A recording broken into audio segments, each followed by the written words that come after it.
like to make or get a motion to vote on the minutes from the last meeting.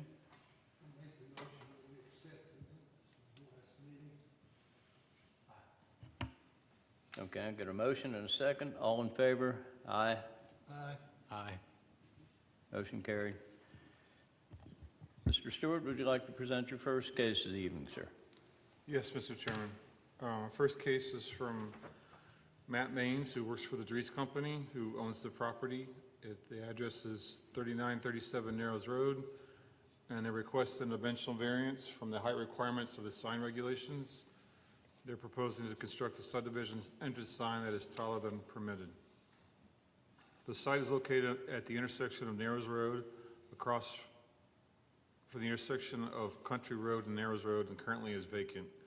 All of the adjoining properties currently have detached single-family residences, with the exception of the property to the east, which is currently vacant.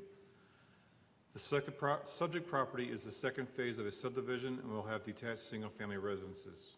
The subject property is within the R1C zone with a residential cluster development overlay, as is the property to the east. The adjoining property to the west is the residential 1C zone, and the properties on the south side of Narrows Road are within the R1F zone. The R1C zone allows single-family residential dwellings, detached, and qualified manufactured homes. The RCD overlay provides a means whereby clusters of attached and detached single-family residential units may be constructed in the R1C zone, and through a development plan, permit a wide flexibility in the design, location, siting of the buildings, and yard and setback requirements in order to provide for the preservation of hillside areas and other natural geographic and topographic features, and to provide more usable and suitable located recreational facilities and open space than what would otherwise be provided under the conventional residential land development procedures. Direction 2030, which is the area-wide comprehensive plan update, which was adopted in September of 2014,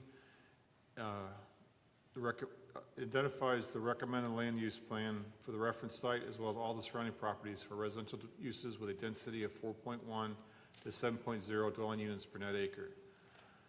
The applicant is proposing to install a 7-foot-high subdivision sign with an area of 7 square feet.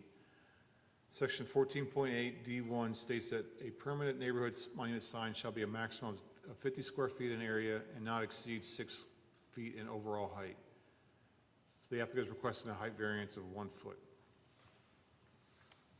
Okay, thank you, Mr. Stewart. So, whoever's going to speak for or against, please stand and raise your right hand. I solemnly swear to tell the truth, nothing but the whole truth, so help me God. Okay, would you present your case, sir? Sure. Thanks for coming out. My name's Matt Maines with the Dries Company. It's 211 Grandview Drive. Really, I think the plans kind of show what the sign is and the nature of the sign.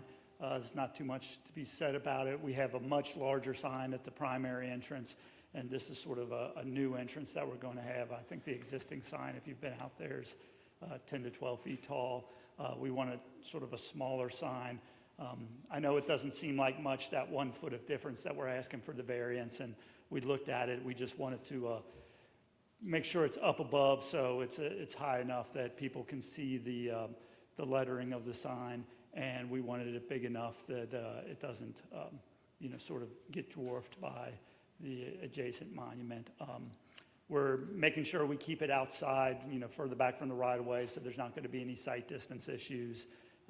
It will be lit up at night with some uplighting, just landscape lighting, and that's really it. And I'm just available if there's any questions. All right, any questions? My only question that I had is, you're at 7 foot with this one. Yeah. The other one, you said it's about 10 to 12 feet. That's what I was concerned. I drive by it Yeah, every day. it's a good size sign. Yeah, so. because when I looked at it last night, I'm like, wait, this is a lot bigger than 7 feet. Yeah, no, we so- got a site. We got a variance on that one as well. Yeah. And we just kind of wanted that to be the main big primary entrance, and this is just basically mimicking it, a little Just a smaller smaller version. Yeah. of it. Okay. You got anything else? Thank you. Thank you. Care to speak? Okay, all right. All right, gentlemen, any discussion about it?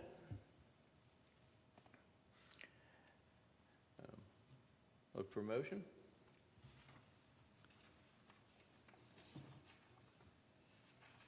I'll go ahead and make the motion. Better repeat that. I'll make the motion.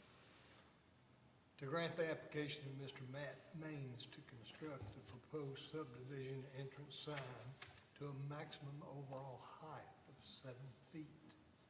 The granting of this variance will not adversely affect the public health, safety, or welfare, will not alter the essential characteristics of the general vicinity, will not cause a hazard or nuisance to the public, and will not allow an unreasonable circumvention of the requirements of the zoning regulation.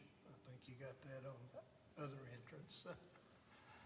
The motion shall be pursuant to the factual determinations from the evidence provided, including without limitations, the staff's report, which is hereby determined to be accurate.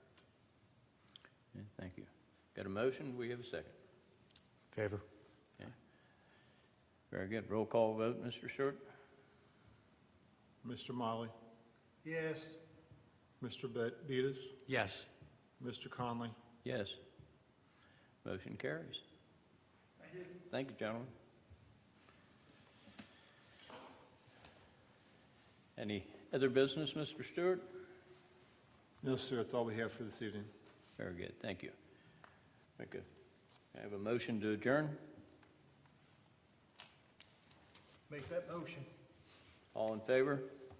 Aye. Aye. Thank you.